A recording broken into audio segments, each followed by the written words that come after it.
Merhaba sevgili izleyenler, TV 2020 ekranlarında gündem özel programında Diyalog Medya Grubu Genel Yayın Yönetmeni Sayın Reşat Akar'la birlikte sizlerleyiz. Evet, bugün ilk olarak İsrail-Hamas savaşı biliyorsunuz devam ediyor. Dün gece hastaneye yönelik saldırılar, roket saldırısı sonrasında 500 kişi hayatını kaybetmesi birçok ülkede olduğu gibi Türkiye ve Kuzey Kıbrıs'ta da büyük üzüntü yarattı. Türkiye Büyük Millet Meclisi'ndeki tüm partiler ortak bildiri yayınlarken 3 günlük ulusal yas gündeme geldi.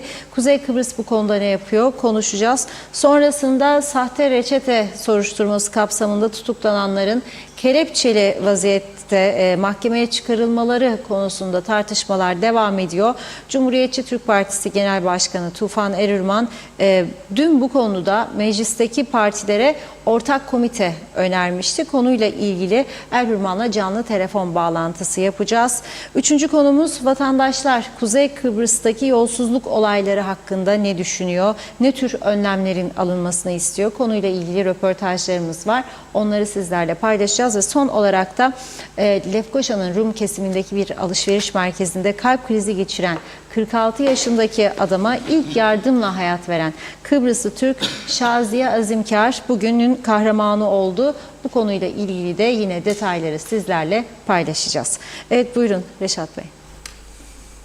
Evet, herkese hayırlı günler dileyerek başlayalım. Tabii dün veda ettiğimiz zaman sizlere İsrail'in Gazze'de harekata başlamasıyla ilgili gelişmeleri konuşuluyordu. Kara hareketi başlayacak mı, başlamayacak mı, ne zaman başlayacak? Bütün dünya televizyonları ve Türkiye televizyonlarının gündeminde hemen hemen 24 saat bu konu var. Ama ilerleyen saatlerde gece vakti üzücü bir haber geldi ve yaralıların, hastaların bulunduğu bir hastaneye roket fırlatılması sonucu 500 kişi hayatını kaybetti. Gerçekten korkunç bir katliam. Tabii farklı yorumlar var. Müslüman tarafı, birçok Müslüman ülke bu konuda İsrail'i suçluyor. İsrail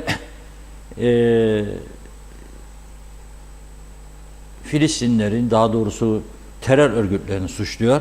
Cihat örgütü tarafından bu yapıldı diyor. Roket oraya yönlendirildi diyor. Ve bütün bu olaylar karşısında Amerika Birleşik Devletleri Başkanı Joe Biden gezisini iptal etmeyerek bu ateş altındaki bölgeye bugün varıyor. Yani Biden İsrail'de ve orada hem Cumhurbaşkanı hem Başbakan Netanyahu ile bir araya geliyor. Dünya İsrail'in yanındayız mesajını veriyor. Tabii bu arada eylemler var. Birçok yerde, Türkiye'de de dün akşam İsrail Büyükelçiliği önünde eylemler oldu. Gergin anlar, gergin zamanlar, saatler yaşanıyor dünyamızda. Kuzey Kıbrıs açısından baktığımızda hemen hemen her şey güllük gülistanlık gibi, pek önemli bir hareketlenme yok.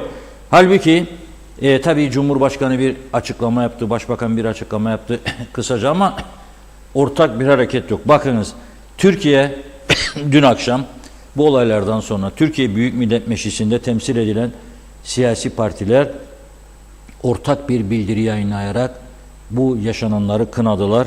Fakat bizim Kuzey Kıbrıs Türk Cumhuriyeti Meclisi dün birleşim olduğu halde bu yönde herhangi bir adım atmadı. Bugün, dün akşam yaşanan katliamlar, bazı açıklamalar yapılmakla birlikte dağınık toplu bir mesaj verilmedi. Ben kaç gündür buradan meclisteki partilere bir mesaj vermeye çalışıyorum. Onları bir hareketlendirme gayreti içerisinde oluyorum. Bir Kıbrıs Türk varlığını dünyaya göstermek için önemli bir fırsat var elimizde. Güneydeki gibi transit merkezi olamıyoruz. İsrail'den Amerikalı askerleri, ne bileyim vatandaşlarını, İngilizleri, diğer yabancıları getirip ülkelerine göndermiyoruz. Transit merkezi görevi yapmıyoruz. Veya İsrail'den, savaştan kaçan, barınma ihtiyacı olanları barındırmıyoruz. Ama hiç olmazsa bu savaşlara karşı olduğumuzu, barış istediğimizi, geçmişte bir takım sıkıntılar yaşamış bir toplum olarak bunu vermemiz lazımdı. Şimdi sıra geldi Türkiye Büyük Millet Meclisi'nin 3 günlük milli yas ilan etme aşamasına. AK Parti Grup Başkan Vekili Özlem Zengin açıklama yaptı. Türkiye Cumhurbaşkanlığı kararnamesiyle İsrail'in Gazze'ye yönelik saldırıları dolayısıyla 3 günlük yas ilan edileceğini bildirmiş. Türkiye Büyük Millet Meclisi Genel Kurulu'nda söz almış Zengin ve Gazze'de hastaneyi hedef alan saldırılarla ilgili olarak meclisin dün ortak bir bildiri yayınladığını hatırlatıyor. Diyor ki yaşadığımız çok elim olaylardan sonra milli yas ilan edebiliyoruz. Şu anda çalışmalar devam ediyor. Bugün içerisinde Cumhurbaşkanlığı kararnamesiyle 3 günlük milli yas ilan edilecek. Genel kuruldaki tüm siyasi partilerin de bundan memnuniyet duyacağına eminim. Bu bizim özellikle Türkiye Büyük Millet Meclisi olarak Cumhurbaşkanlığı hükümet sisteminin tüm unsurlarıyla beraber başta Cumhurbaşkanımız olmak üzere bu konuyu hangi seviyede anladığımızın görülmesi açısından önemlidir diye düşünüyorum. Sanıyorum genel kurul devam ederken bugün içinde nihayetlenmiş olur. Cumhurbaşkanlığı kararnamesini de buradan paylaşırız diyor. Şimdi bizim Yüce Meclis acaba yani dünyadan bu kadar kopuk olabilir mi? Bu kadar ilgisiz, bu kadar hareketsiz, duyarsız olabilir mi? Yani bizim meclisimizde 4 tane parti vardır. Ulusal Birlik Partisi, Cumhuriyetçi Türk Partisi, Demokrat Parti, Yeniden Doğuş Partisi ve 2 bağımsız.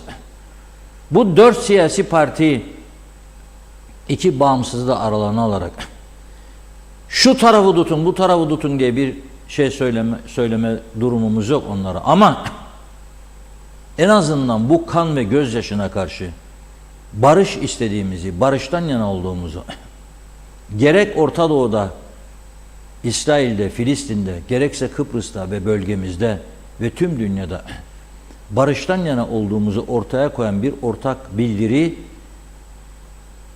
geç bile kaldı diyorum. Dün yapılması lazımdı. Ama hiç olmazsa bugün. Aralarında anlasınlar. Meclis Başkanı Yüce Meclis'in yüce üyelerini bir arayabilir, onların görüşlerini alabilir ve o çerçevede bir ortak bildiri yayınlayabilir. Toplantı yapıp bir anda her partinin temsilcisiyle bir karar çıkarabilirler.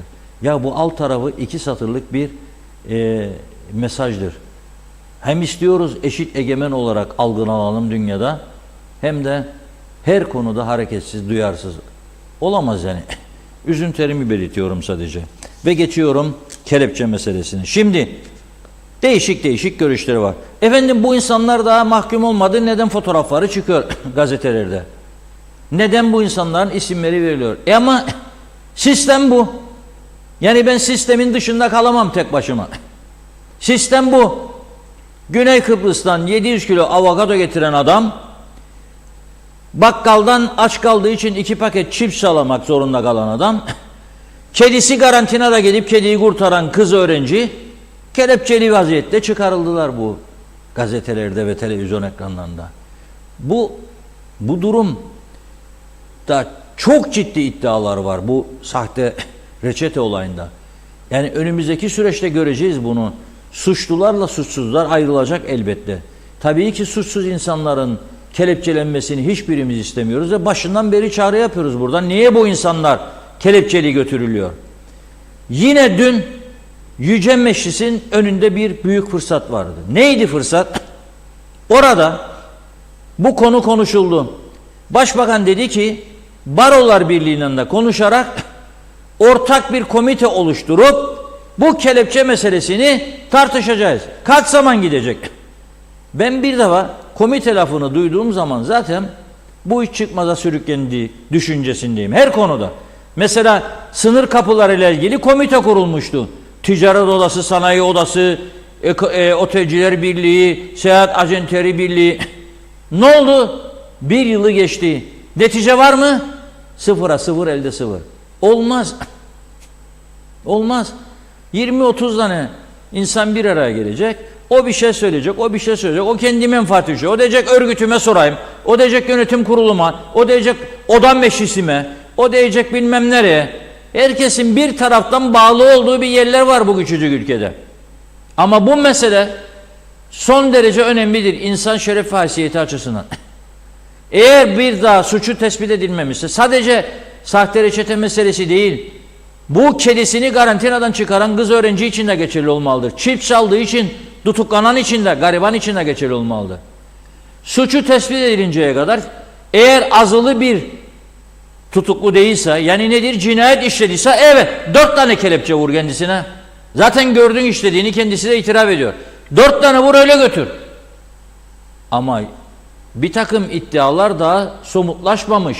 Suç olup olmadığı kanıtlanmamış. Zaten kaçma ihtimali yok. Nereye kaçacak? Mümkün değil.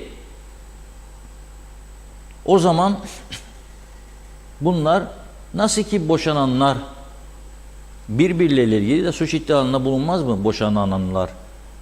Mesela kadının canı yanıyorsa kocası onu terk ediyor diye ne diyor? Gidiyor avukatıyla yargıcın yanına, bana çok eziyet çekti diyor. Siz bilmezsiniz diyor. Gece içip içip gelip bana hakaret eder diyor. Bilmem ne diyor. Peki bunlar yansıyor mu medyaya ve kamuoyuna? Özel durum yansımıyor. Aynı şekilde bunlar da çıkarılır. Mahkeme neticelenince ortada suç unsuru varsa yansıtır. O zaman hepimiz buna uymak zorunda kalırız. Aksi halde biri yer, biri bakar, kıyamet ondan kopar. Olmaz. Ya hep ya hiç. Bir karar alınması lazım. Üstelik bu ülkede nüfusa göre dünyada eşi benzeri görülmemiş bir internet gazeteciliği patlaması var. Web televizyonculuğu patlaması var. Ve kontrolsüz bir şekilde birçoğu gidiyor. Bu şartlar altında ulusal medya dışta kalamaz tabii ki. Takdir edersiniz. Ama hem bu kelepçe olayı hem de dün burada gündeme getirdiğimiz, bugün de Diyalog Gazetesi'nde yer verdiğimiz hücre meselesi var. Nedir bu hücre meselesi? Polisin bodrum katına indiriliyor tutuklananlar. 3 gün karar verdiyse mahkeme 3 gün süreyle, 3 gün daha uzatırsa etti 6, 4 verirse 8 gün. Nerede yatırılıyor? İddia şu ki böyle bir beton zemin, o beton zeminin üstünde 1 veya 2 santimlik bir ahşap parça, onun üstünde de un torbasına benzer o seviyede bir battaniye denirse adına battaniye, denmezse şalvar parçası yahut da ne bileyim torba parçası ve onun üzerinde sen 3 gün, 6 gün veya 8 gün geçireceksin. Işık olmayacak, kitap okuma yasak olacak, saat olmayacak, saatin kaç olduğunu da bilme. Ne yaptım ben? Cinayet mi işledim? Katillik mi yaptım? Daha suçum tespit edilmemiş. Niye bu şartlarda yaşıyorum? İşte bu noktada dün CTP Genel Başkanı Tufan Erhürman bir konuşma yaptı mecliste. Ve dedi ki, arkadaşlar dedi, biz bunu CTP olarak da yapabiliriz ama ben buradan teklif edeyim dedi. Her partiden bir temsilcinin katılacağı bir komite oluşturup gidip ziyaret edelim bu hücreyi. Görelim. Oradan da bir UBP'li milletvekili dedi ki, ben gördüm dedi, gerçekten şey değil, burada da söylemiş olayım. Öyle değil. Neticeye bakarım ben. Meclis bittikten sonra bizim programımız devam ederken meclis de devam ediyordu. Ben program bittikten sonra baktım son haberlere, görmedim. Bu kimse kusura bakmasın bir duyarsızlıktır. Yani bu bir duyarsızlıktır. Sibel Hanım da eskiden meclis başkanıydı ve başbakandı ya. Ama bakın şimdi bu şartlarla yüzleşti. Yarın kimin ne olacağı belli mi bu ülkede? Neden doğruyu bulmuyoruz? Neden başka ülkelerdeki gibi daha sağlıklı bir durum yaratmıyoruz? Bu dün orada anında neticelendirilmesi, hatta meclis birleşimine ara verilip boş salonlara konuşmak yerine, arkadaşlar bırakın artık boş salonlara konuşma. Etrafımız yanıyor, dünya değişiyor. Bakın sabahleyin kalktık, 28'in üzerine çıkmıştı, rekor seviyedeydi. Dolar öyle dedi Türk televizyonları. En yüksek seviyesini gördü dedi. Dolar yükseldikçe ne oluyor? Dolar yükseldikçe kalp atışlarımız hızlanıyor. Bu gördüğünüz gazetenin kağıdı dolardır, dolar. Bu yayın yaptığımız televizyonun aylık uydu parası dolardır, dolar. Matbaa baskısı eurodur. Arabaya koyduğunuz yakıt da TL ödüyorsunuz ama dolara göre hesap ediliyor. Aldığınız yiyecekler de dolara göre. İthalatçı hesap makinesi elindedir. Haber yollarlar marketlere, artırın artırın artırın. Döviz yükseliyor. Döviz ne kadar yükselecek bilmem diyor. Beni kim durduracak diyor. Ben ne bileyim kardeşim, yarın diyor doların 30 olmayacağını, ya Türkiye'nin de karışmayacağını falan filan. Onlar doları bugünden 30'dan 32'den hesap ederek fiyatları ayarlıyorlar. Kim bunun cezasını çekiyor? Gariban halk çekiyor, gidiyor markete. O diyor, dün geldim mi diyor yemeklik ya bu kadardı. Bugün ne oldu? Ya deterjan aldım diyor bu kadar. Bugün ne oldu? Bugün çünkü dolar yükseldi. O kadar önemlidir bu etrafımızda dönen olan bitenler. Bir de biz kendi iç problemlerimizle uğraşıyoruz. Bunu mu konuşmalıydık? Konuşuyoruz. Tabi bu arada Tufan Hoca'yı arıyorlar inşallah maşallah. Aramaya devam Lütfen. Şimdi bir teklif getirdi CTP Genel Başkanı. Dedi ki birlikte gidelim dedi. Bir komite oluşturalım. O anda yapılması gereken, ara verelim 5 dakika, bu konuyu bir ciddiyete bağlayalım denmeliydi. Ara vermediler. Bu konu ciddiyete bağlanmadı ve komite oluşmadı. Ama ben zaten her zaman şunu söylüyorum. Geçmişten bugüne olan bütün komitelere havale işlerin sonucu çıkmamıştır. Çıkmaz. Mesela Meclis Araştırma Komiteleri kuruldu. Elektrik kurumu konusunda ne oldu netice? Sıfır. Kıbrıs Türk Hava Yolları konusunda ne oldu netice? Sıfır. Sınır kapıları çoğaltılacaktı. Mevcutlar, geçişleri rahatlayacaktı. Ne oldu? Bugüne kadar 1 yılı geçti. Netice yok. Sıfır. Hareket lazım. Şimdi mesela bu savaşlar bölgemizde biz niçin çok rahatız? Çünkü herkeste şu rahatlık var. Nasıl olsa Türkiye bizi bekler canım. Askerler sınırda, kapıda falan filan. Peki biz ne yapıyoruz güvenliğimiz için acaba? Bu da yok gündemde. Ama bu konu son derece önemli. Ben son derece önemli görüyorum. Ve halkın da bu konuda tepkisini yükseltmesi gerektiği inancındayım. Sadece medyayı suçlamayın. Bazı kesimler diyor, neden insanlar daha suçu belli olmadan kelepçeli fotoğraflara giriyor? Ne yapayım, ben mi yapıyorum bunu yani? Oraya diziyorlar işte, gazetecilere pozlar veriliyor, çektiriliyor. Durdursun bunu, alsınlar karar. Saygıyla karşılarız. Hazır mıyız? Evet, telefon bağlantımız hazır. Tufan Bey hattımızda. Merhaba, hoş geldiniz yayınımıza. İyi yayınlar dilerim, sağ olun. Selamlar hocam, nasılsınız? Reşat abi sağ olun, iyi işin nasılsınız? Siz de sağ olun. Şimdi hocam bu dün bir teklif yaptınız. Dediniz ki bu hücreyi gidip birlikte ziyaret edelim.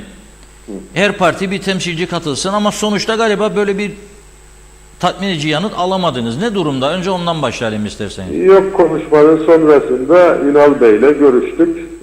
Bu hafta bitmeden önce böyle bir şeyi 4 parti adına temsilciler olarak yapmak konusunda bir sözlü uzlaşıya vardık. Yani bir günde tespit ettik. Kendisi herhalde oyarlamayı yapıp bize dönecek diye düşünüyorum. Evet, dönmezse o zaman siz ne yapmayı düşünüyorsunuz? Dönmezse tabii ki ben arayacağım. Yani tekrar o teması kuracağız. Yani bir kere söyledim, bıraktım değil. O gün dediğim gibi konuşmadan sonra hemfikir olduk bu konuda. Kendisi dönecektir zaten diye tahmin ediyorum ama eğer ona uygun olmazsa ben de kendisini ararım tekrar. Peki şimdi bu ülkemizde tabii bu ilaç reçete olayıyla ortaya çıktı, patlak verdi yani bu tepkiler. Yoksa hücrede çok insanlar yattı bugüne kadar, yüzlerce, binlerce insan yattı. Ben biraz sonra önemli bir konuyu gündeme getireceğim. Fuhuş meselesinden tutuklanan Afrikalılar var ve bu fuhuş meselesinden tutuklanan Afrikalılar şeye gönderiliyor, hücreye gönderiliyor mesela ve hücrede diğer suçu tespit edilmemiş, yani böyle bir suç işlememiş insanlarla aynı ortamda bulunduruluyor. Yani bunun başka bir çaresi, siz bir hukuk adamısınız, yok mudur? Tabii Reşat abi, açıkçası dün mecliste konuşurken de bir tür öz eleştiri de yaptım ben kendi adıma. Ben de başbakanlık yapmış biriyim. Cezaevini de başbakanlık döneminde 2 defa ziyaret ettim. Ama bu hücreleri gidip de görmek meselesi gündemimize gelmedi. Açıkçası belli ortamlarda Barolar Birliği ile ilgili konuştuğumuz zaman onlar aktardılar bize bu yöndeki bir takım sıkıntıları son dönemde konuştuğumuzda. Ama maalesef yeterince gündem olmadı bugüne kadar. Dolayısıyla şu bir gerçeklik, yani cezaevinde yani insan onuruna yaraşır bir hayat orada hükümlülere tanımak yükümlülüğü altında olduğunuz gibi sonuç itibariyle tutuk evlerinde, ki bizde hücre diye biliniyor, orada da insan onuruna yaraşır koşulları sağlamak zorundasınız. Yani elbette orası sonuç itibariyle bir tutuk evi. Yani öyle lüks bir yerden falan bahsetmiyoruz. Ama en asgari insani koşulların dahi sağlanmadığına dair iddialar var. Yani mesela tuvalet ihtiyacını gidermek konusunda sıkıntılar olduğu, ne bileyim bir kitap okumak istendiğinde dahi kitap okumaya bile müsaade edilmediği, orada sürekli karanlıkta bulunulduğu, saatin dahi olmadığı vesaire vesaire. Yani şu anda çok fazla konuda gündeme gelince çok fazla bilgi veya duyum, en azından duyum diyeyim, gidince bilgiye dönüştüreceğiz onu, bize ulaşmaya başladı. Bunlar hiç de gurur duyulacak şeyler değil. Sonuç itibariyle dediğim gibi bu insanlar masumiyet karinesi çerçevesinde değerlendirilmesi gereken insanlardır. Sadece bu ilaç, reçete, tırnak içinde yolsuzluğuyla ilgili konuşmuyorum.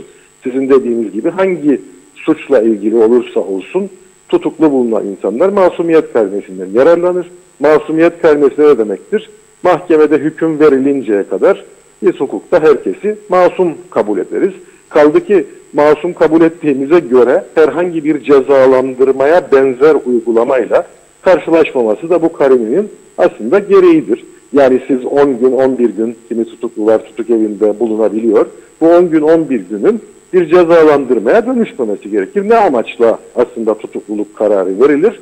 Kaçma şüphesi varsa verilir veya delilleri karartma endişesi varsa verilir. Yoksa kişinin henüz aslında beraat mı edeceği yoksa mahkum mu olacağı belli değildir. Dolayısıyla tutuk evindeki koşulların bir kere buna uygun olması gerekir. Artı bir şey daha ekliyorum tabii ki soruna. Hüküm giyse dahi, yani mahkeme kararıyla masumiyet karinesinden çıkıp da hükümlü hale gelse dahi zaten cezaevlerinde de gene insan onuruna yaraşır bir ortamı orada bulunacak olan insanlara sunmak insan haklarının gereğidir. Dolayısıyla bizim ülkemizdeki koşullar buna uygun değilse, çünkü orada sınırlı sayıda hücre bulunduğu ve o hücrelerin koşullarının da hiç de arzu edilen gibi olmadığı yönünde şu anda duyum diyebileceğim, bilgi diyemem, dediğim gibi gözümüzde görmedikçe bilgi olduğu kanaatine ulaşmayacağız. Bütün bunların bize geliyor olması insan hakları açısından bu konuda çok sıkıntılı bir durumda olduğumuzun göstergesi benim açımdan. Sayın Ünal Üstel de bunun gerçekten yerinde görülmesi gerektiği konusundaki fikrimizi paylaştığını söyledi. Dolayısıyla gidip gördükten sonra bu konuda gerekli açıklamaları da yaparız ve bir an önce orada düzenleme gerekiyorsa da bu düzenlemelerin bir an önce gerçekten yapılması gerekir.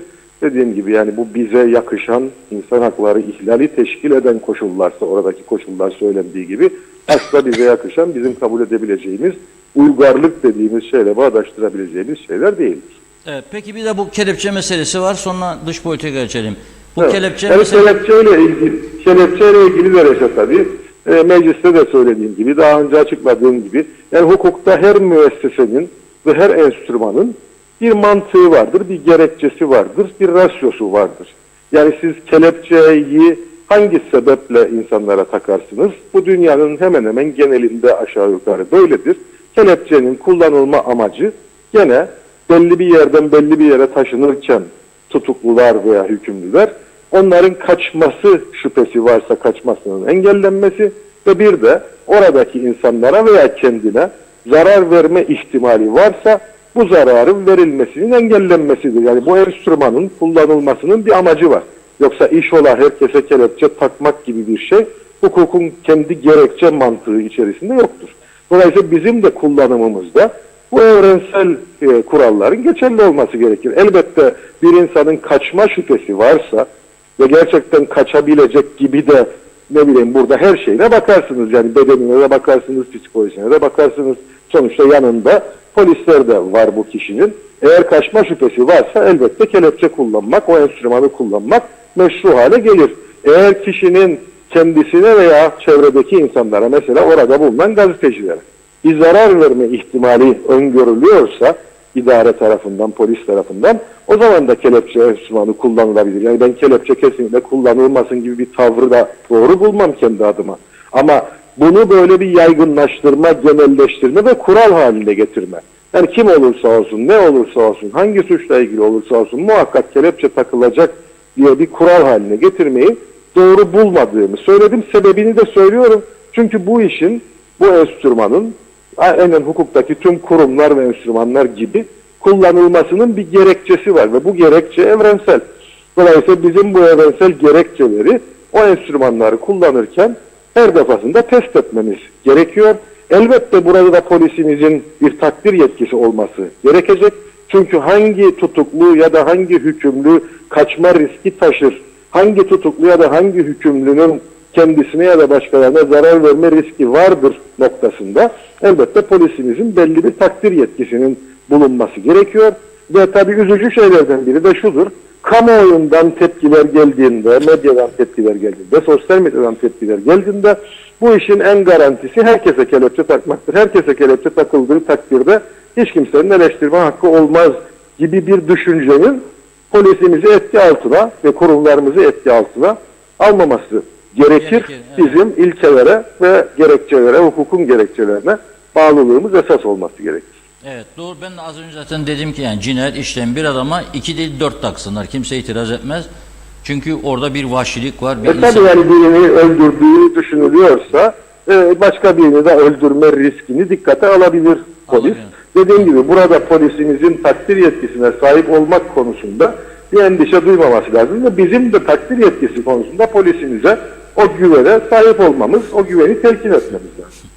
Peki. Aksi takdirde uygulama öyle bir yere gelir ki tamam ben takdir yetkisi kullanmayayım, herkese takayım, hiçbir sorun olmasın ama bu hukukun kendi gerekçe mantığına hiçbir şekilde uygun değil. Doğru. Peki gelelim Filistin-Hamas-Gazze meselesine. Evet. Sizi bulmuşken bunu da bir konuşalım. Şimdi bu bakıyorum yani mesela en azından bizim doğrudan ilişkimiz olan Türkiye'de neler oluyor? Bugün Türkiye Büyük Millet Meclisi'nde 3 günlük yaz Cumhurbaşkanlığı tezkeresi gitmiş. Evet. Ama bunun dışında dün akşam yani daha olayın patlak vermesinin ardından mecliste temsil eden partilerin tümünün katıldığı bir ortak bildiri yayınlandı. Kınama bildirisi. Evet. Bizim meclisimiz en azından diyorum herhangi bir taraf tutma yanlısı olmayabilir ama savaşların zararı, barış dilem mesajı, bir barış dileyen bir mesaj, ortak bir deklarasyon, bir bildiri yayınlayamaz mıydı bugüne kadar? Niçin olmuyor sizce bunlar bizim meclisimizde? Yani bunun olmasının önünde herhangi bir engel olduğunu düşünmüyorum işte tabii. Yarın o bir günde olabilir bu. Çünkü gerek mecliste grubu bulunan Ulusal Birlik Partisi'nin yaptığı açıklamaya baktığımda, Ulusal Birlik Partisi yetkililerinin yaptıkları açıklamalara baktığımda, gerekse bizim mesela partim adına benim yaptığım bugün yaptığınız açıklama. Evet. Dün akşam, dün gece yarısı saat 12'de ben bir açıklama yaptım. Yani hemen üzerine hastane baskınının maalesef bombalanmasının hemen üzerine yaptım. Dolayısıyla bu konuda bizim aramızda bir fikir ayrılığı varmış gibi bir durum ben kendi adıma görmüyorum. Çok açık söyleyeyim. Yani dün akşamki hastane bombalanması ve orada çocukların öldürülmesi, sivillerin öldürülmesi meselesinde hiç kimsenin farklı bir şey düşünebileceğini düşünmek dahi istemiyorum. Aynen. Çünkü bu bir insanlık suçudur. Evet. Yani savaş hukukuna da uygun değildir. Yani ortada bir savaş var olduğunu kabul etsek dahi ki o bile hukuken bence tartışmalı ama savaş hukukuna da uygun değildir. Çünkü savaş hukukunun da kuralları vardır ve uygarlıktan bahsettim akşam, barbarlık, uygarlık çatışmasından bahsettim. Çünkü biliyorsunuz yani savaş hukuku kuralları, insan hakları evrensel bildirgesi, Avrupa İnsan Hakları Sözleşmesi, bununla ilgili daha kıyamet kadar çocuk hakları sözleşmesi, bütün bunlar aslında uygarlığın birikimidir. İnsanlığın uygarlık birikimidir. Ve birçok tecrübeden süzülerek gelen ve düzenlenmiş metinlerdir. Yani 2023 yılında bir hastanenin bombalanması neyi göze alarak orada bulunan hastaların, çocukların, kaçma şansı olmayan insanların, sivillerin, sağlık çalışanlarının ölmesini göze alarak bunun yapılmasını ne savaş hukuku kurallarıyla bağdaştırabilirsiniz, ne insanlıkla bağdaştırabilirsiniz, ne uygarlıkla bağdaştırabilirsiniz. Doğru. Dolayısıyla yani bu konuda herhangi bir insanın kafasında herhangi bir soru işareti olabileceğini düşünmüyorum. Açık tekrar karşıdan örnek verelim. Yani ortada durmak, dengede durmak değildir mesela. Hamas saldırdığı zaman İsrail'e ve bir konserde eğlenen gençleri öldürdüğünde belki onun da görüntülerini görmüştük. O tepkiyi gene verdim ben. Aynen. Yani çünkü orada da sonuç itibariyle sivillere saldırıyorsunuz. Bir Evet. konserde eğlenen suçsuz günahsız insanlara saldırıyorsunuz. Doğru. Ama tabii İsrail daha başlangıçta ne yaptı? Yani Hamas'ın saldırısı bir terör saldırısı olarak da değerlendirebilirdi. Ama saldırının hemen arkasından İsrail'in açıklaması biz savaşa girdik oldu. Anladım. Yani savaş dediğiniz anda karşınızdakini de kendiniz gibi kendinizin eşiti gördünüz demektir. O zaman da savaş hukuku kurallarına uymanız gerekir demektir. Bu bir terörle mücadele değildir artık. Savaş hukuku kuralları geçerlidir. Savaş hukuku kuralları da dediğim gibi uygarlığın bütün o deneyimlerinden süzülüp gelmiş metinlerden oluşur. Siz bu metinleri ihlal edemezsiniz. İsrail dün gece saldırıdan önemli bir süre sonra döndü ve dedi ki bu saldırıyı ben gerçekleştirmedim. Yani birçok ülkeden kınama açıklaması geldikten sonra, mesela ben de kendi adıma kınamamı yaptıktan sonra İsrail'in bu açıklamasını gördüm. Ama burada tabii çok temel bir soru var. Temel soru şu: yani siz eğer bir hastaneyi bombalamadıysanız bu konu ortaya çıktığı anda çıkar ve dersiniz ki hayır ben bombalamadım. Kimin bombaladığı konusundaki araştırmalarıma da devam ediyorum falan dersiniz. Evet. Dikkat ettiyseniz bombalama gerçekleşti. Dünyanın pek çok ülkesinden kınamalar geldi. Onun arkasından bu konu gündeme geldi. Bugün de Sayın Biden'ın ziyaretinde Sayın Biden da aslında bu iddiayı bir anlamda destekleyen beyanlar verdi. Bunlar kabul edilebilir şeyler gibi görünmüyor.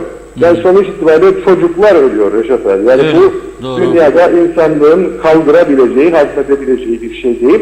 Her insanın, her halkın, her devletin bu konuda çok net tavır ortaya koyması gerekir diye düşünüyorum. Evet, çok teşekkür ediyoruz hocam, sağ olun. Ben Katkılarınız teşekkür için. ederim. İyi yayınlar Sağ olun. diliyorum. Kolay gelsin. Tabii bu arada izliyorsunuz değil mi? Tufan Bey konuşurken bombalamaları da yarattığı tahribatı görüyorsunuz. İnsanlar ölüyor ama bir taraftan da bölgemiz zehirleniyor. Hele dün akşam hastaneye roketli saldırı sonrasında öyle iddialar gündeme geldi ki yer altına, yani yerin 30 metre altına kadar tahrip edebilecek güçte yeni tahrip maddeleri kullanılıyor. Yani roketler, füzeler yerin 30 metre altını tahrip edecek güçte. Ve bunların etrafa yaydığı bu gazın insanlık için çok ciddi sakıncalarının olacağı açık ve net bir şekilde konuşuluyor, tartışılıyor. Ama dediğim gibi bizim gündemimiz tabii Kuzey Kıbrıs'a çok farklı. Evet, Tufan Hoca, ben de gördüm. Bugün bir yeni açıklama yaptı biz yayına girerken. Kınıyor bu saldırıları. Bizim burada vurgulamaya çalıştığımız Türkiye Büyük Millet Meclisi'nin yaptığı gibi, kaldı ki dün daha Türkiye Büyük Millet Meclisi'nde böyle bir karar yoktu. Ben buradan söylediğimde, çağrı yaptığımda meclise bizim bir adım attınız. Bir Kıbrıs Türk varlığının olduğunu topluca Kıbrıs Türk Parlamentosu, Kuzey Kıbrıs Türk Cumhuriyeti Meclisi bu olayları kınıyor diye bir ortak deklarasyon iyi olur diye düşünüyorum. Şimdi kısa bir mesaj bölümüne geçiyoruz ama ardından ibret verici bir olay gündeme getirmek istiyorum. Yani tutuklama var, tutuklama var. Hüşreye gönderme var, hüşreye gönderme var. Ama kimler gidiyor, kimler nasıl gidiyor? Az sonra onları hep birlikte konuşacağız. Buyurun Funda Hanım. Hızlıca mesajlarımıza başlayalım teşekkür ederek. Ayşe Ömer Balkaya iyi yayınlar, kolay gelsin demiş Mustafa Özcan da ve diyor ki Amerika ve İsrail eli kanlı terörist devletlerdir. Şenol Tatlıcıoğlu iyi yayınlar, çok selamlar. Ecan Namık Kemaloğlu da iyi yayınlar diledi. Mustafa Özcan, hayat kurtaran ve insanlık dersi veren Kıbrıslı Türk Şaziye Azimkar'ı kutluyorum yazmış. Mehmet Ali Özdemir, ne gariptir Avrupalılar bir insan için dünyayı yakıyorlar. Oysa bize bakacak olursanız maalesef insan canının kıymeti yoktur. Hani büyük alim Şeyh Eda Bali şöyle demiştir, insanı yaşat ki devlet yaşasın demişti. Saygılarımla. Hasan Nihat Erduran, Amerika terörle, İngiliz idaresinde terörle kurulan iki devleti destekliyor. destekler maalesef. Çünkü Amerika'da yerli Kızılderilileri katlederek devletleşti. Fatih Aztekin iyi yayınlar demiş. Mehmet İnancı da. Evet, bakıyorum. Hasan Nihat Erdoğan, Filistin'in bir anavatanı olmadığı için bugün mahvoldu. Gereken dersi aldık mı acaba? Ayşe Esençağ iyi yayınlar diledi. Mehmet Uluçaylı da kolay gelsin diyor. Kemal Osman Ceyhanlı da ve demiş ki çok üzgünüm, yine savaş, yine kan emiciler, çocuk ve masum insanlar ölüyor. Çok yazık. Ali Dereseven, yetkilileri canlı yayına bağlayıp ikaz edin diyor. Yanı başımızda olanları canlı canlı izliyoruz. Aynı oyunlar bizler üzerinde de oynanıyor. Küçük bir ülke izlemiş. Çok geç kalmadan yabancılara ve bilhassa İsrail'e satılan emlak satışlarını durdursunlar. Mehmet İnancı, Sayın Akar yine bugün ekran yıldızı oldunuz tıpkı diyor bir aktör maşallah. Mustafa Özcan, vatan millet Sakarya nutukları atan, Filistin'deki katliamı seyreden Yüce Meclis bir yasa çıkarıp İsrail'in silahsız işgaline dur deyip satılan toprakları iptal edebiliyor musun? Yoksa her konuda olduğu gibi yine sadece seyredecek misiniz? Yüzüne tık bunca sene geçti. Suçlu olarak yakalanan herkes de kelepçelenerek yargı önüne çıkarıldı. Şimdi ne oldu kelepçelenme bu kadar fenalarına gitti? Bugün bu konuda Emekli Polisler Derneği Başkanı açıklama yaptı. Mehmet İnancı, KKTC'de 3 günlük yas var mı demiş. Meclis çok hızlı çalışır ya diyor. Erdal Yarkın iyi yayınlar diledi. Hasan Nihat Erdoğan, Hamas'ın roketleri maytap gibi diyor. İsrail'de 30 metre derinde patlama, özellikle 4 tonluk füzeler kullanılır. Bu 10 katlı diyor. Tipte patlama yeteneğidir. Resmen katliamdır. Birleşmiş Milletler, Avrupa Birliği resmen uyuyor. Celal Harun, Şifa Harun'un mesajını aktarmış. İyi yayınlar. Teşekkürler. Ben de diyor 74 yılında savaşta 3 kardeşimi kaybetmekle yaşadım. Ailece çok acılar çektik. Gazze'de hastanenin bombalanması sonucu yüzlerce sivilin hayatını kaybetmesinin derin üzüntüsü içerisindeyim. İçerisi kadın, çocuk, masum sivillerle dolu olan bir hastanenin bombalanmasını en şiddetli biçimde kınıyorum. Savaş suçudur, asla kabul edilemez. Tüm insanlığı bölgede yaşanan acıya son vermek için harekete geçmeye çağırıyorum. Savaşın bir an önce sona ermesiyle bölgede barış ve huzurun hakim olmasını temenni ediyorum. Saldırılarda hayatını kaybedenlere Allah'tan rahmet, ailelerine başsağlığı demiş. Yaralılara ise acil şifalar diliyorum. Ali Dereseven, göreceksiniz diyor. Bizim yetkililer Filistin konusunda ana vatanın ne yapacağını bekleyip ona göre karar verecekler. Barış Erdoğan, bu memlekette Yahudi memleketi oluyor. Ricam diyor sizden, rahmetli Rauf Denktaş'ın halka seslenişini ekrana verir misiniz rica ediyorum. Türkiye'm diyorum, anlıyor musunuz? Abey Hüseyin, Nazi Almanyası'nın şartlarına benziyor demiş. Ahmet Halil iyi yayınlar diledi. Mehmet İnancı, okyanusta çırpındıkça batıyoruz Reşat Bey, kurtarıcı yok mu? Mehmet Uluçaylı, yetkililer diyor ki toprak satmakla, ev almakla vatan satılmaz. Topraksız vatan nasıl olur, onu da açıklasınlar. Serkan Neval, bunların hepsini 3 gün tutuklayacaksınız. Diğerinde yaşayarak tecrübe etsinler demiş. Hasan Nihat Erdoğan, milletvekillerini birbirlerini aklamaya paklamaya, çamaşır makinesine çevirdiler siyaseti maalesef. Yargıya hiç karışılmamalı. Siyasiler Sayıştay, Mali Polis ve Savcılık denetleyip yargıya direkt dosya yapmalı. Daire müdürleri de iç denetçisi atamalı. Sayıştay da bunlara katılmalı demiş. Görüşüm budur diyor. Fevzi Mehmetçioğlu kolay gelsin dedi. Engin Yeşilciova'da iyi yayınlar diliyor. Nazime Nalbant'ta herkese selamlar. Evet, çok üzücü haberler. Derinden üzülüyoruz. Dursun savaşlar demiş. Çok insan hayatını kaybetti. Allah beterinden saklasın. Bu savaş değil. İnsanları suçsuz yere öldürdüler. İnanın ne yazacağımı da bilemiyorum. Çok üzgünüm demiş. Evet. Mehmet Uluçaylı, tüm vekiller artık meclise düzgün gidip halk için ne gibi tedbirler alınabilir? Ekonomik ve çevremizdeki savaşın ne kadar tehlikeli olduğunu, atılan bombaların zehirli dumanları ülkemize ulaşmakta olduğu bir zamanda bizim vekiller lay lay lom içinde artık ne olduğumuza karar verin diyorum dedi. Bir iki mesaj daha okuyup ara verelim. Evet, o gün Zeybekoğlu, o mesajda kalmıştık. O gün Zeybekoğlu, Kıbrıs'ta bir anlaşma olmadığı müddetçe asla ve asla yabancılara toprak satmayınız. Bir şişe kan bir can kurtarır. Kan bağışında lütfen bulunalım, ihmal etmeyelim diye ekledi. Evet, Ulus Barani, KKTC Meclisi Gazze'deki savaş için taraf tutarsa ki Gazze'de yaşayan Müslümanların tarafını tutacak. Anaları zaten Müslümanları tutuyor. Bizimkiler ne olup bir şey olup Müslümanları tutarsa İsrail'den gelen ve burada mal satın alan, küçük İsrail kurmaya çalışan İsraillerin Nur'dan mal almayı durduracaklardır. Mal almalarını durduracaklardır.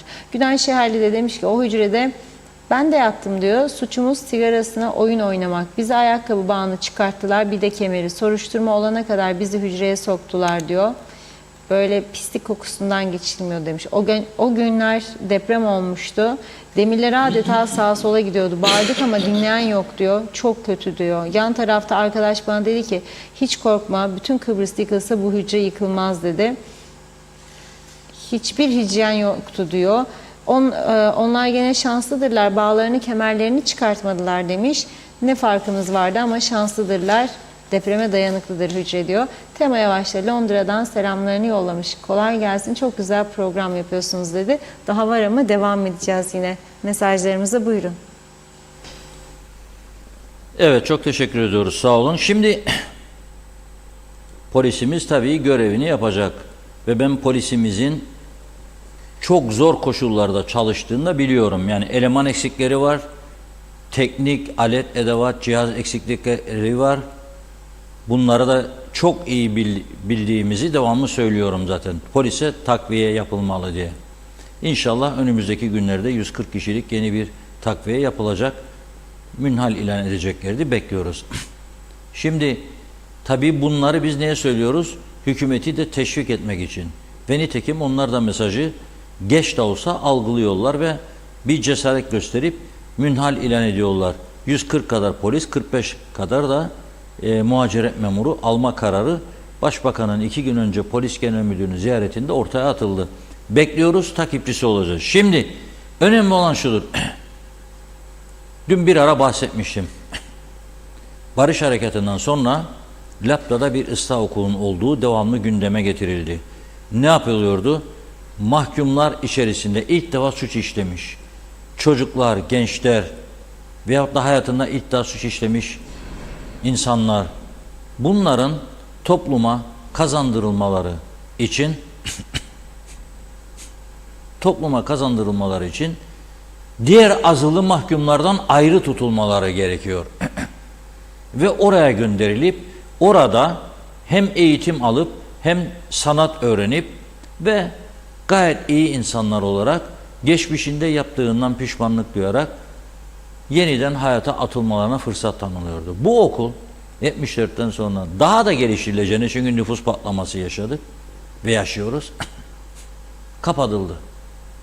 Kapatıldığı için şimdi genç mahkumlarla hafif suç işlemişlerle azılı suç işlemişler aynı cezaevinde birlikte barındırılıyor. Hatta geçmişte aynı hücrede barındırıldıkları söyleniyor. Bu yeni cezaevinde durum nedir tam olarak bilmiyorum. Ama şunu biliyorum. Yeni cezaevinin kapasitesinin en az 300 kişi üzerindedir şu andaki tutuklu ve mahkum sayısı olarak. En az 300 fazlalık var. Tabii ki bunlar aynı şartlarda tutulamaz. Mahkemenin tutukluluk kararı aldığı şahıslar, mesela Lefkoşa Mahkemesi nereye gidecek? Nereye gidecek? 3 gün tutukluluk kararı alıyor. Nereye gidiyor? Hepsi hücreye gönderiliyor polisin hücresine. Şimdi koğuşlar da 2 kişilik değil mi?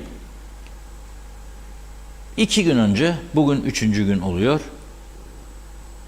Lefkoşa'da bir apartman dairesine baskın düzenliyor polis ve bir kadın hem kendisi fuhuş yapıyor hem fuhuş yaptırıyor.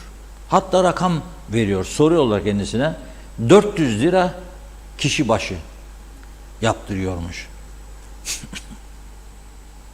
Ama o sırada evde bulunan bir erkek Nijeryalı Okali polisi görünce, bakın görün, duruma bak, fotoğraf konuşuyor diye koyuyorum ben bu fotoğrafı. Yok ki Okali'nin derdinde değilim. 2 kolu da alçığa alınmış vaziyette, kanlar içerisinde, yüzü gözü, o kadar bir panik yapıyor ki camları kırıyor, atlıyor aşağıya evden apartmandan ve hastaneye kaldırılıyor yara bere içerisinde. Şimdi hastaneye verdiği zarar ayrı bir mesele. Yani bunu bir kişi düşünmeyin. Her ayın içerisinde 1000 tane Afrikalı vatandaşı hani buraya öğrenci diye geliyorlar da hiç okula gitmiyorlar, okulun yolunu da bilmiyorlar. Verdiği mali zarara bak. Bakın bunların bu işi yaparken 400 lira alırken vergisi var mı? Yoktur. Çalışma izni, sosyal sigortası var mı? Yoktur. Hiçbir vergi vermeden yaşadığı bir ülkeye verdiği zarara bakın. Şimdi bunu hem hastanede tedavi edeceksin sen, 1 yıl masraf.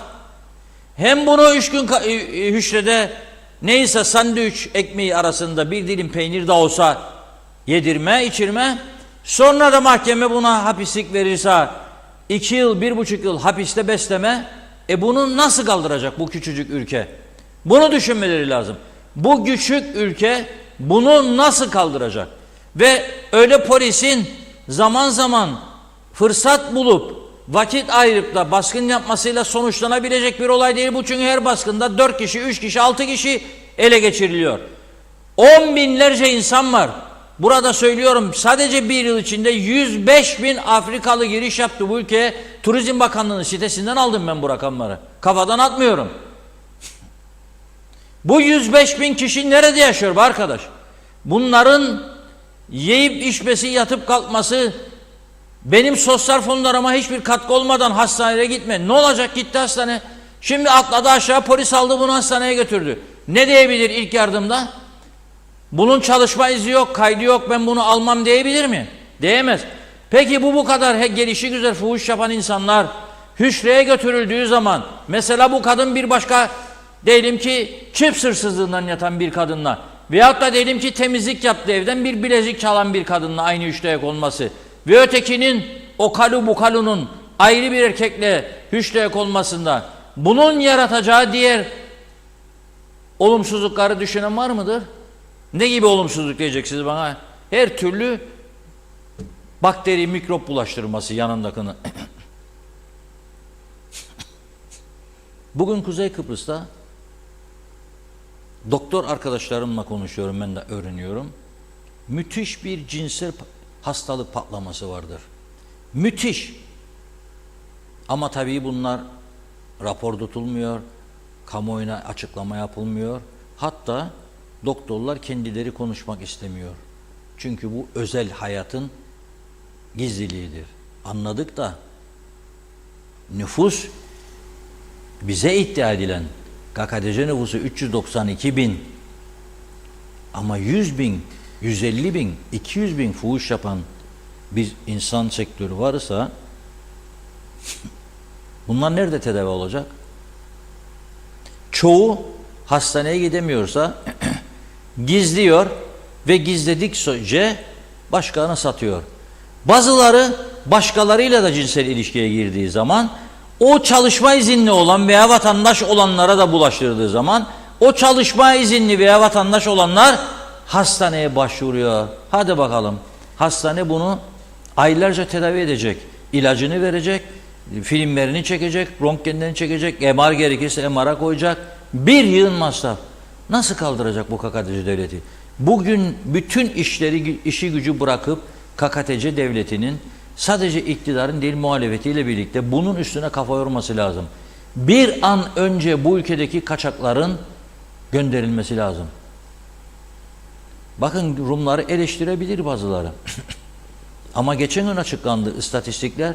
Avrupa Birliği üyesi ülkeler içerisinde sığınmacıları en çok ihraç eden ülke 1 numara Güney Kıbrıs çıktı. Nasıl baş edecek? Senede 15 bin kişi en az giriyor listeye. Nasıl baş edecek? O 15 bin kişiye bakmaya kalkarsa bu defa kendinin 750-800 bin nüfuslu insanına hizmetlerini aksalacak. Bunun içine çıkamazsınız ki siz be kardeşim. Burada benim çözemediğim nokta korku nedir? Ha bunlar 400 lira fuhuşu kime yapar? Öncelikle tabii kendi milletleri, kendi aralarında konuşa onlar da götürüyorlar işi.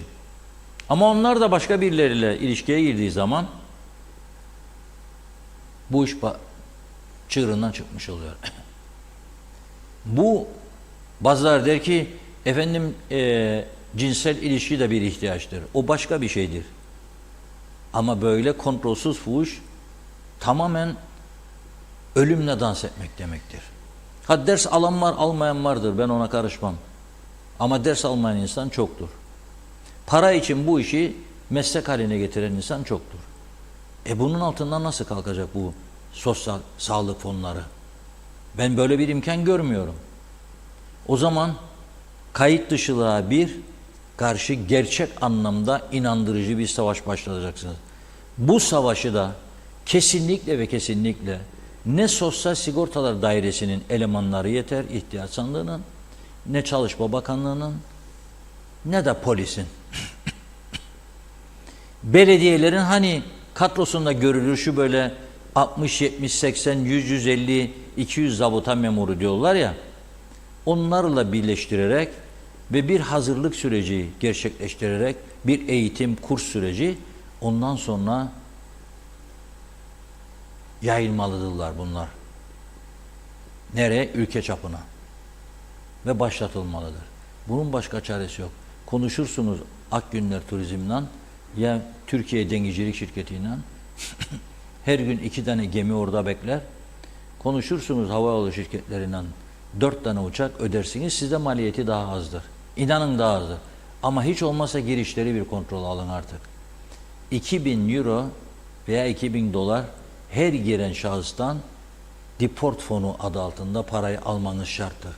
Hala yok geçiciydi, yok Ankara'yla temas yapıldıydı, yok konuştuk daha Türkiye bize bu konuda yardımcı olacaktı, yok bilmem işte geldik de bir böyle iyi devlet falan adı altında yeni programlar geliştirecek ki dokandığımızda düğmeye göre. Ne oldu bunlar ya? Ne oluyor? Ne oluyor? Dün yaşadık işte gördük.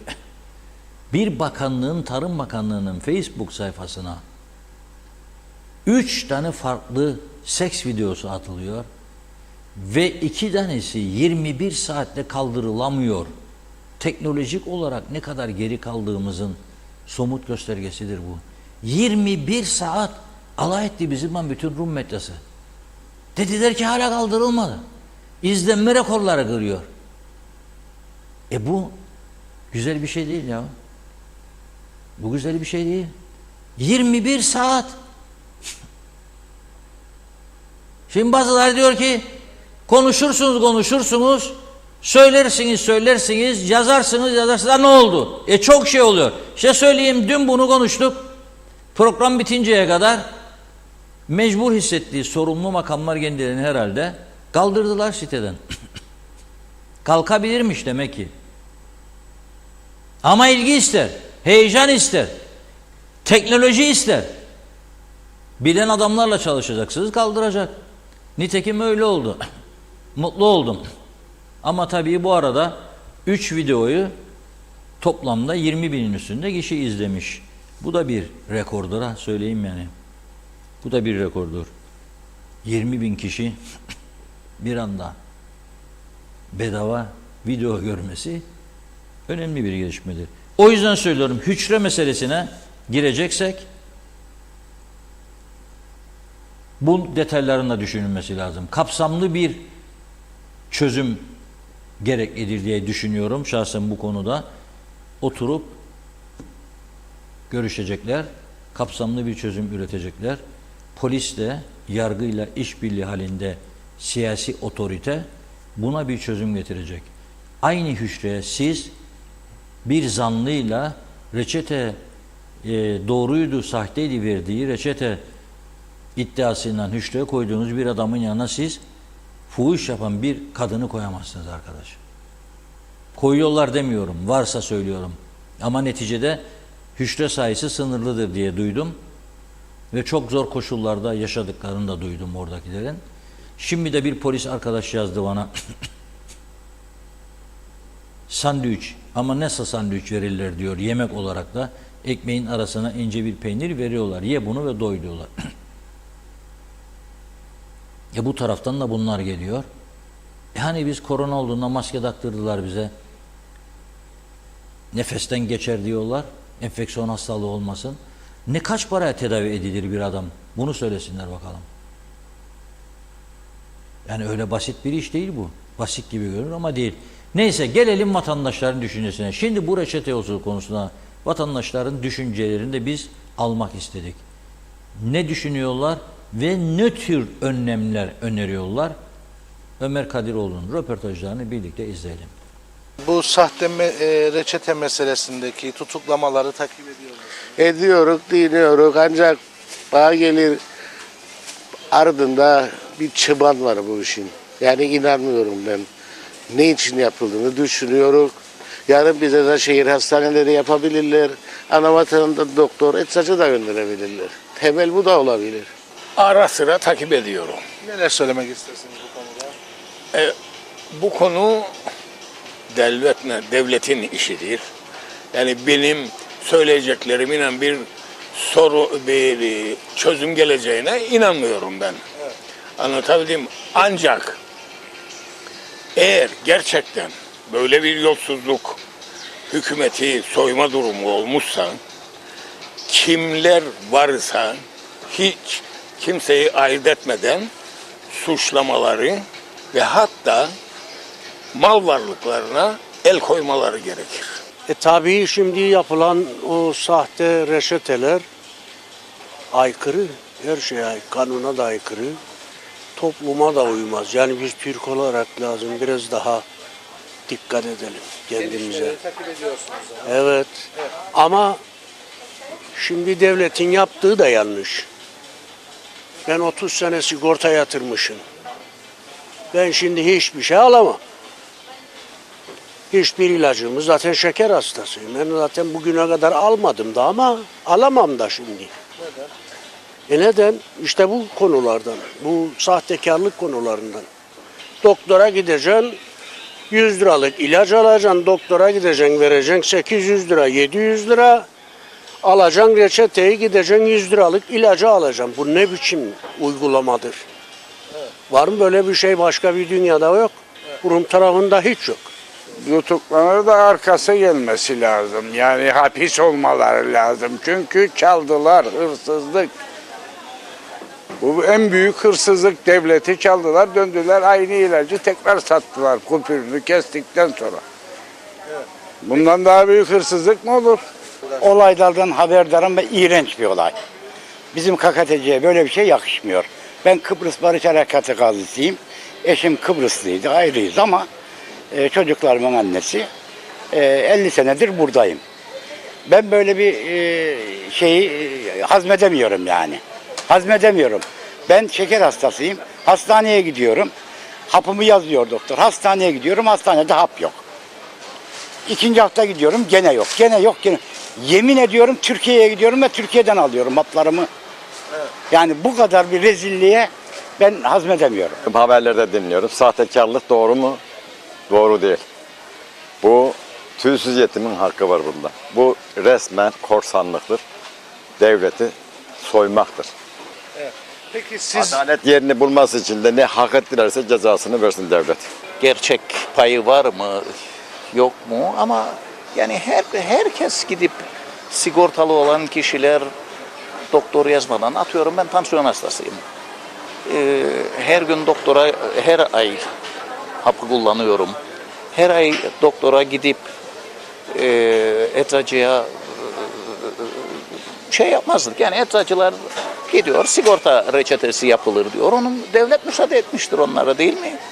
Yani bir de şimdi tuttular insanları, bilmiyorum. O iş biraz çelişkili tabii. bizim de başımızdan geçti. Her ay rutin kullandığım ilaçlar var. Devamlı almak zorundayım. Polise çağrıldım, ifadem alındı. Reçetemde benim kullanmadığım ilaçlar yazılıydı. İfademizi verdik, bilmiyorum, izliyoruz şimdi.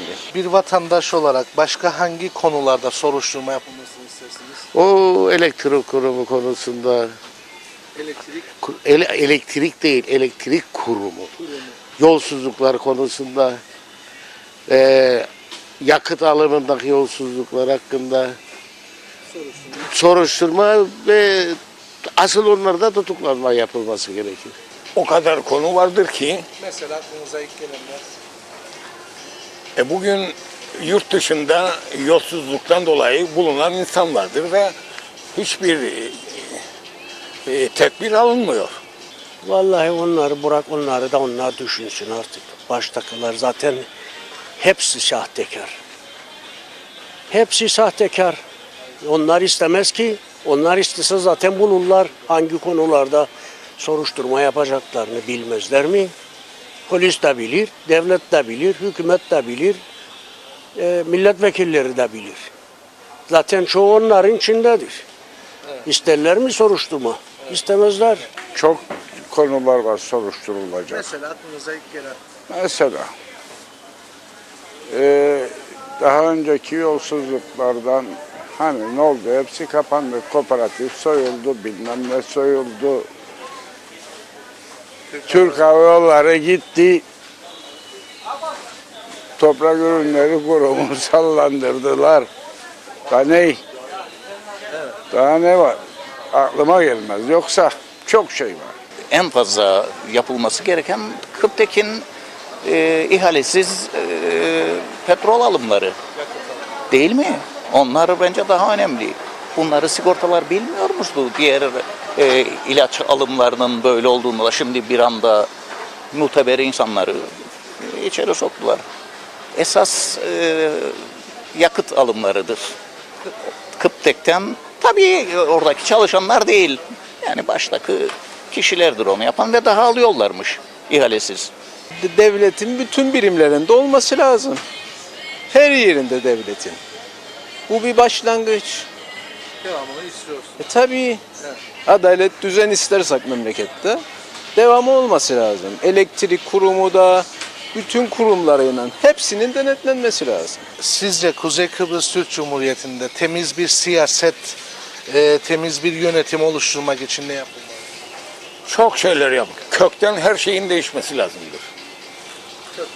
Her şeyin değişmesi lazımdır. Ben 14 yaşında kendimi bu toplumun içerisinde hadiselerde buldum. Bugün 80'ime basmış bir insanım. Ve hala daha Kıbrıs konusu, Kıbrıs yani kendi tarafımızın hükümeti deriz ama gerçek bir hükümetimiz var mı? Var. Evet, var. Bir yönetim var ama kendi iradesiyle hükmedebilen bir yönetici yoktur. Biraz zor bir soru bu. Ne yapılmalı? Temiz toplum yaratmak için temiz milletvekilleri çıkması lazım. Bir kere bu milletvekillerin hepsini feshetmeleri lazım. 20 tane milletvekili bu memlekete yeter de artar. Ne gereği var 50 tane milletvekilinin? Ne gereği var 500 tane kalem müdürünün, müsteşarın? Ne gereği var bunların? Hum şorolop hepsi yani. Adam yatır evinde, bugün bu bakanın, yarın olmaz o bir bakana. O yatacak evinde, ödenecek başka. Böyle şey olur mu ya? Onun için ne paramız var, ne yolumuz var, ne sokağımız var. Hiçbir şeyimiz yok zaten. Yeni insanlar seçmeli. Yeni. Taze kan lazım.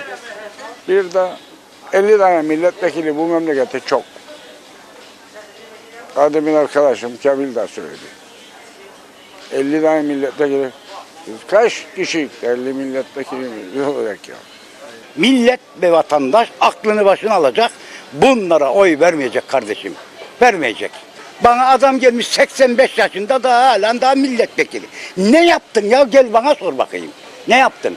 Önce halk kendinden bir sorgulasın. Politikamız öyle bir bozuldu ki insanlar artık geçim derdine düştü. Menfaat ve çıkar uğurlarına. Yok benim çocuğum işe alınsın, sana oyum. Yok benim çocuğumu şuraya koy, sana oyum. Bu kalkması lazım. Halkın özgürlüğü tamamen halkın elinde olması lazım. Bir halk geldiğinde, bir devletten bir şey istediğinde devlet halka kalkması lazım ayağına. Seçimlerden seçimlere siyasetçi gelmiş de kendi çıkarından benden oyu istiyorsa ben o siyasetçiyi tanımam dostum. Vallahi biraz zor. Neden? Hepsini denedik. TUBAŞ'tan hepsi iptal olacak. Belki genç bir kesim ele alırsa bu işleri belki düzelebilir ama hiç umudum yok artık. Bir şey yapamayız. Bitmiştir artık.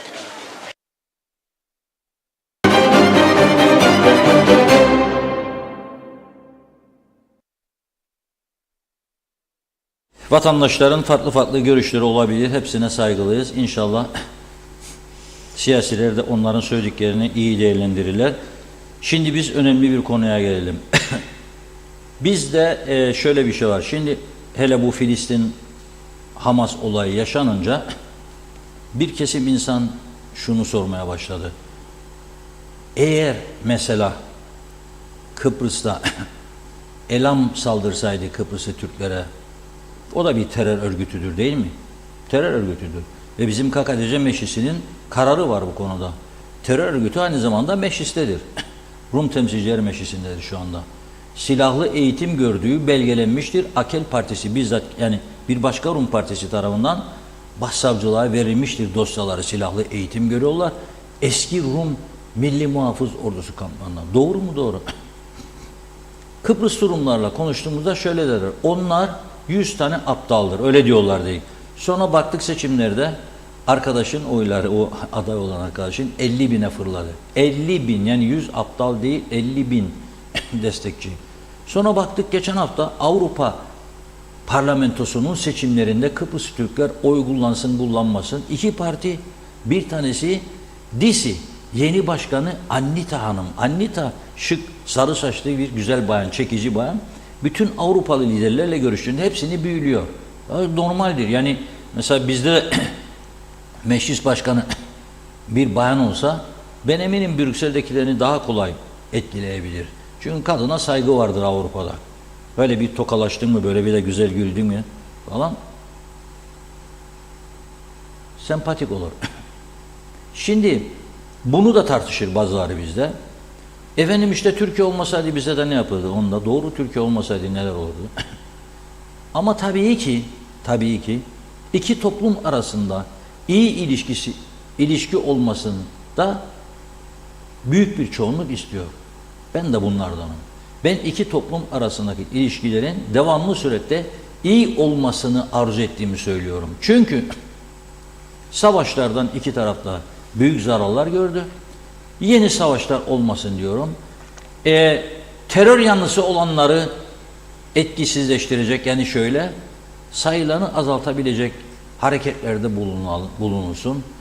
İki toplum arasındaki diyalog artırılsın, güven yaratıcı önlemler artırılsın. Bunun için kapılarında çoğaltılmasını devamlı ben gündeme getiriyorum. Aynı zamanda Kıbrıs Türk ekonomisi için de çok büyük katkısı olduğunu her zaman söylüyoruz ve bu bir gerçektir. Şimdi hep anlatırlar, Kıbrıs Cumhuriyeti'nin ilk cumhurbaşkanı olan Başpiskopos Makarios çocukluğunda köyünde bir kuyuya düşmüş veya dereye, ben bunu merhum Cumhurbaşkanı Rauf Denktaş'tan dinlemiştim ve onu bir Türk kurtarmış ve bu yıllar yılı dilden dile dolaştı. Şimdi yıllar sonra ortaya bir başka durum çıktı. Lefkoşa'nın Rum kesiminde Nikosia Mall diye bir alışveriş merkezi var. Orada bir Kıbrıslı Türk kadın Şaziye Azimkar Hanım bakmış ki bir Kıbrıs Rum, kendisinden fotoğrafı için izin almadık, özür diliyorum ama sosyal medyada gezdi. Aynı zamanda ben kendisiyle biraz önce de yazıştım. Program öncesinde de yazdım kendisine. Bir toplantıda olduğu için geç dönüş yaptı bana.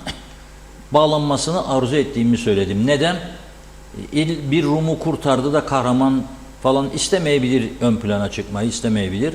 Saygıyla karşılarım. Ama benim esas konuşmak istediğim, çok kısa bir süre önce ilk yardım kursu aldığını söylüyor. Şimdi 46 yaşındaki Rum alışveriş merkezinde kalp krizi geçiriyor. Şaziye Hanım onu orada görüyor. Ona ilk yardım tedavisi uyguluyor ve o Rum ondan sonra hastaneye gidiyor ve hayatı kurtuluyor. Çok önemli bir olay. Ve bunu Rum gazeteleri, internet sitelerinde bugün paylaşıyor. Cyprus Mail'de okudum ben. Ve diyorlar ki hayatı kurtulduktan sonra galiba 2 çocuk sahibi o Kıbrıs Rum, bu bana yardımcı olan o Kıbrıslı Türk kadını bulun diyor. Teşekkür etmek istiyorum ve gazete öyle bir haber yapıyor internet sitesinde. Diyor ki bu Kıbrıslı Türk kadın teşekkür için aranıyor. İşte ben de buradan söylüyorum ki Kıbrıslı Türk kadın Şaziye Hanım'dır. Şaziye Azimkar Hanım. Kısa bir sosyal medya paylaşımı yapıyor. Diyor ki hayatımın en büyük sınavlarından birini yaşadım. Ne harika bir duygu diyor. Dün bir insanı aldığım ilk yardım eğitimi ile hayata getirmeye yardım ettim diyor. Bir kez daha ilk yardımın hayat kurtardığını kendi tecrübemle gördüm diyor. Şimdi bundan bir ders çıkaralım. Bizde ilk yardım tecrübesi olan insan sayısı çok az. Üniversiteli kadınlar var, öyle derler onlar. Üniversiteli kadınlar var. Üniversiteli gençler var. Bir yığın kadınlar örgütü var. Bir yığın da çevre sağlık örgütü var. Bunlar bu 30'dan fazla üniversitemizi de ikna ederek bu ilk yardımı zorunlu bir hale getirsinler, kurs şeklinde. Bunu liselere de yaysınlar ve bakın nasıl hayat kurtarır. 1, 2, çok konuştuk burada. Büyük paralar istemediğini söyledik. 1800 dolar olduğunu öğrendim ben. Kalp krizi geçirildiği anda kalbin çalışmasını sağlayan cihazlar vardır. Alışveriş merkezlerinde de hep bunlar vardır. Güneydeki alışveriş merkezlerinde vardır. Avrupa'da birçok iş merkezinde var, ticaret merkezlerinde var, bankalarda var. Bunları da yaygınlaştırıp yeni iş yeri açılacağında mesela geldi size bir büyük süpermarket açıyorum. Bunu şart koşacaksın ama o markette yöneticiler ve birkaç çalışana da izinli olabilir. Çünkü kurs sorumluluğu getireceksin. Bana diyeceksiniz ki hayal aleminde yüzüyorum. Kuzey Kıbrıs'ta hangi işi başardık da bunu başaracak? Ama bu en basitlerinden başlayalım diyorum. Çünkü bu çok basit bir yöntemdir.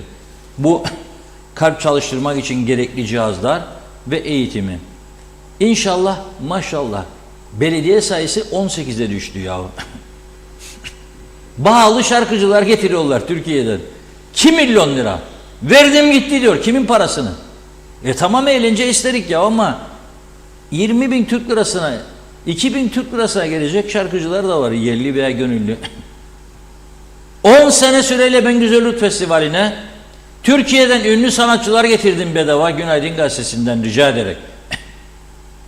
Bir kuruş vermeden uçak biletlerinde Günaydın Gazetesi'ni ödederek hem kargo işletlerini. Niyet olursa yapılır. Barış Manço'yu getirdim. Merhum Kayahan'ın ikisine de Allah'tan rahmet diliyorum. Kayahan'ı getir. Kayahan daha meşhur olmadan ilk konserini Kuzey Kıbrıs'ta verdi. Biliyor musunuz siz? Güzellik Festivali'nde. Çok ünlü sanatçılar geldi bu ülkeye. Asum Aralman geldi mesela. O yüzden biraz bu fonları personel istihdamına, panayırlara, festivallere değil biraz da bu işlere ayıralım. Çünkü bunlar hayat kurtaran işlerdir. Ben buradan Şaziye Hanım'a çok teşekkür ediyorum. Rumların çağrısına eminim yanıt verecektir. Şeye baktım, hakkındaki bilgilere baktım. İngiltere'de falan eğitim görmüş önemli bir insanımızdır. Avrupa'yı bir zihniyete sahip olduğundan eminim. Bir yanıt verir. O hayatını kurtardığı insanlar belki onu bir kahve içmeye, belki bir yemeğe davet eder, ona icabet eder. Bunlar da iki toplum arasında ilişkilerin gelişmesine fayda sağlar diye düşünüyorum. Buyurun Funda Hanım. Evet, mesajlara devam edelim. Aynı isimlerin mesajlarını az okuyacağım. İzninizle farklı isimlere bakalım. Cengiz Güsela Güzelay, Reşat abim, tüm izleyicilere selam, sevgiler. Kuzeyde yaşayan tüm vatandaşlara mesajımdır. Polis tutuklu hücreleri ve polisin uygulamaları maalesef insan haklarına aykırıdır. İlk polise düşmem 16 yaşında oldu. Konu ben değilim diyor. 83'ten sonraki süreçte birçok kez polis hücrelerine düşmüşlüğüm olmuştur. Her içeriye düştüğümde en azılı suçlularla aynı ortamda tutulan genç yaştaki çocukların suçu ne olabilir ki? 15, 16, 17 diyor. Bunları suçluların arasına atmak, devletin suç işlediğini defalarca söyleyip kavgasını verdim. Sesimi sadece cezaevi duvarları duydu. Kimse umursamadı. Şimdi herkes aynı dertten müzdarip feryat ediyor. Oysa komşunun çocuğuna yapılan yanlışa ses verilseydi şu anda bu kadar haksızlıkla karşılaşılmazdı. Umarım Barış Başar beyefendinin de görüşlerine başvurulur. Genç suçluların akıbeti hakkında demiş. İyi yayınlar. Nazime Nalbant, insanları hastaneye, insanları öldürmek diyor. Var mı? İnsan hakları neden suskun? Çok kınıyoruz demiş. Yazık değil mi? Suçsuz, günah olmayan bebekler çeksinler, vursunlar diyor. Savaşlar değil, barış olsun demiş. Ali Dereseven, CTP Genel Başkanı Tufan Özdürman'ı savaş konusundaki konuşmalarını dinledim, çok beğendim. İnşallah aynı duyarlılığı ülkemiz için de gösterir. Hüseyin Yener, Antalya'dan sevgiler, selamlar dilemiş. Irmak Hastürk'te iyi yayınlar, Allah'a emanet olunuz diyor. Allah sonlarımıza hayır eylesin inşallah. Hüseyin Koltan, Doğru Haber'in gerçek adresi, her zaman izleniyorsunuz. Kolaylıklar dilerim. Aynur Yüzügüler de iyi yayınlar diledi. Döneştaş'ta, Osman Mene'de. Evet, Hasan Nihat Erduran, ilk yardım, iş sağlığı güvenliği, yangın tedbiri ve müdahale daima hayat kurtarır. Bilmek lazım. Ferah Barisev, hayırlı yayınlar diliyor. Şekerim, olan olmuş suçlular cezasını çekecek. Bir başka gündem, 14 yaşındaki çocuğa tecavüz eden nereye gidiyoruz demiş. Artık haber dinlemek istemiyoruz demiş. Dünya kaynıyor, çocuklar ölüyor. Bizde de diyor tecavüz diyor. İnşallah ömür boyu hapislik lazım. Mehmet Uluçaylı, eğer cezaevindeki yabancı ülkelerden gelen suçluları ihraç edersek hem boş yere beslememiş hem de huzurumuzu bir nebze yerine getirmiş oluruz dedi. Mustafa Özcan, toplumun sağlığını direkt ilgilendiren böylesi önemli bulaşıcı bir cinsellik konusunda özel hayatın gizliliği diye bir şey olabilir mi diyor. Hüseyin Reyhan, iyi yayınlar dilemiş. Evet, Gaye Kök, meclisteki tüm vekiller, hükümette olanlar hiç kimse ülke vatandaşını düşünmüyor ki kaçakları deport etsin, vatandaş varsın sürünsün. Hiçbir yerden hizmet alamasın ama varsın ülkeyi suça boğanlar kalsın, onları beslemeye çok paraları var dedi. Abey Hüseyin, herkes şeker hastasıyım diye övünüyor ama diyor şeker hastalığı insanın kendi kendine yarattığı bir hastalıkmış. Mehmet İnancı, ülkenin dingini koptu. Arabanın dingili koparsa hareket olur mu? Olmaz. Yönetim meclis rağbette. Çağatay Donner, yolsuzluğun bin beteri anada olur. Al anayı, çal yavruyu yazmış. Evet, Mustafa Özcan, domates tarlada eriyor, markette 70 lira. Tarım Bakanımız Sayın Çavuş'a sevgi selamlarımızla dedi.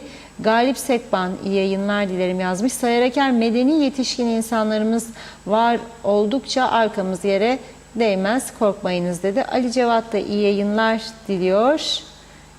Evet, bakıyorum. Hasan Nihat Erduran, Rum-Türk halkları ilişkileri iyidir. İki devletin mahkemelerine güven vardır ve güveni yer içer gezer. Sıkıntı kilisede, Rum siyasilerdedir maalesef yazmış. Çok çok teşekkür ediyoruz. Buyurun Reşat Bey. Gün olur da belki bir gün benden bıkarsan, gün gelir de hani bu evden çıkıp gidersen, sanma ki senden, senin uğruna verdiklerimden geriye bir şey İsterim sen ayrılırken. Sanma ki senin için yaptıklarımın hesabı sorulacaktır senden. Beni benimle bırak giderken, başka bir şey istemem ayrılırken. bir tek beni bırak ne olur. Gerisi senin olsun, senin olsun. Beni benimle bırak giderken, başka bir şey istemem ayrılırken. Bana bir tek beni bırak ne olur. Gerisi senin olsun.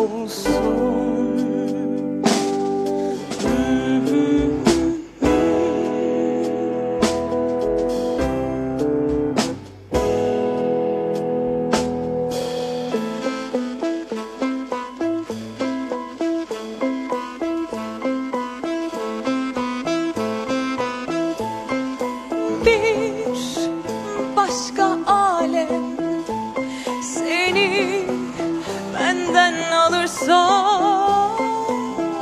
bir başkasına olura aşık olursan, sanma ki senden, senin uğruna verdiklerimden geriye bir şey isterim. Sen ayrılırken sanma ki senin için yaptıklarımın hesabı sorulacaktır senden. Beni benimle bırak giderken, başka bir şey istemem ayrılırken. Bana bir tek beni bırak ne olur. Gerisi senin olsun, senin olsun. Beni benimle bırak giderken, başka bir şey istemem ayrılırken. Bana bir tek beni bırak ne olur. Gerisi senin olsun, senin olsun. Beni benimle bırak giderken, başka bir şey istemem ayrılırken. Bana bir tek beni bırak ne olur.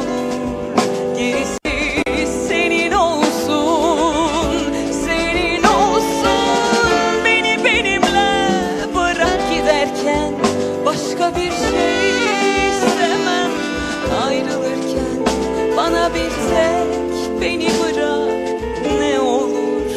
Gerisi senin olsun.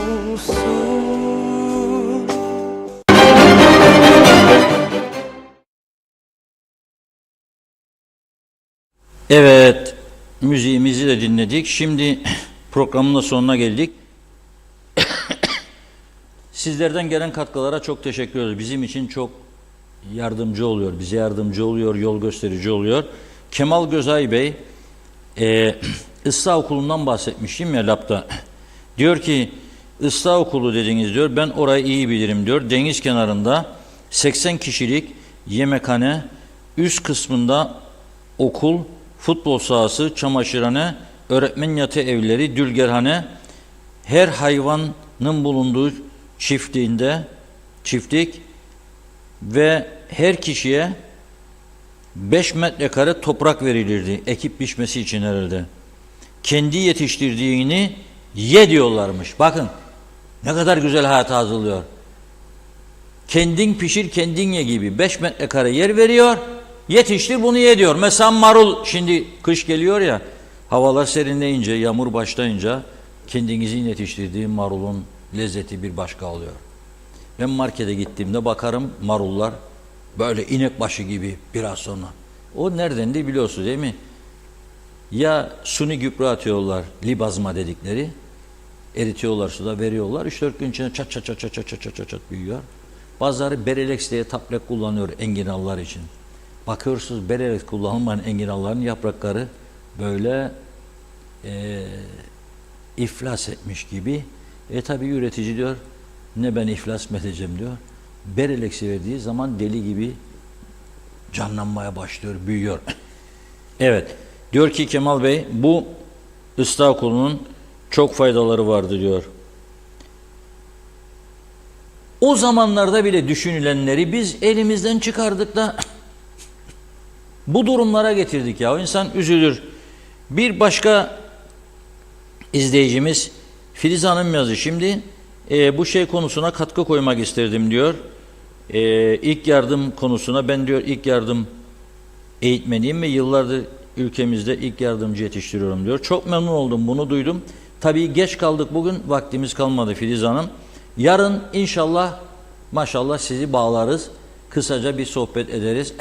Bu ilk yardıma çünkü ben de çok önem veriyorum. Kimler başvurabilir, nelerde eğitim veriyorsunuz, nasıl oluyor? Ama benim söylemek istediğim Eğitim Bakanlığı bunu kendine bir ayrı ders olarak kabul etsin ve üniversitelerden başlayarak yaygınlaşırsın diye söylemiştim. Evet, bugünlük bu kadar. Yarın inşallah maşallah güzel bir gün olur. Hep birlikte güzel konuları konuşuruz. Savaşsız bir dünya dileyelim ama işte öyle görünmüyor. Kendimizi olası gelişmelere hazırlamamız lazım. Bir de tabii dua edelim. Dolar 28'de kalsın, fırlama. Yarın sabah uyandığımızda 30 olmasın. Çünkü gazete fiyatı mecburen 10'a çıkacak. 8'den 10'a. Bu da tabii okuyucu sayısının azalması demek. Bunu da istemiyoruz. Evet Funda Hanım. Evet, çok çok teşekkür ediyoruz ve tamamlıyoruz sevgili izleyenler. Yarın yine aynı saatte görüşmek üzere. Şimdilik hoşça kalın.